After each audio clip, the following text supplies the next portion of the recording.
আব্বা, যাত্রা বেলা পাঠ করতে যাচ্ছি, দেখো তোমার গেট আপ সেট আপ ঠিক আছে কিনা। গেট আপ তো ঠিকই আছে বাবা, তা কি পাঠ করবি? আমি তো রাজার পাঠ করবো বাবা, আমাকে কিছু ডায়লগ শিখে দাও। ডায়লগ শিখবি বাবা? আচ্ছা ঠিক আছে, আমি যা যা কই তুই তাই তাই ক। আচ্ছা বাবা। বাড়ির যেদিকে তাকাই চারদিকে শুধু ঘোর অন্ধকার দেখি। বাড়ির যেদিকে তাকাই চারদিকে শুধু গুড় গন্ধ দেখি। সি সি বাবা, এগুলা কি করছ তুই? সি সি বাবা, না কি কইস তুই? আরে তোক দিলাম রাজার পাঠ, তুই হরস নেথুরের পাঠ। আরে তোক দিলাম রাজার পাঠ আর তুই করস নেথরের পাঠ।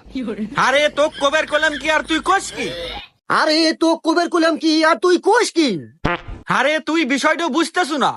আরে তুই বিষয়টা বুঝতেছু না। আরে মাথাটা নষ্ট হয়ে গেল, জুতাকে মার মুকল। আরে মাথা তো গেল নষ্ট হয়ে আর জুতা দিয়ে মারমু কই? কি তুই বাপেক জুতাকে মার বেচাস? দাঁড়া, মন্দির আগে আজকে যাত্রা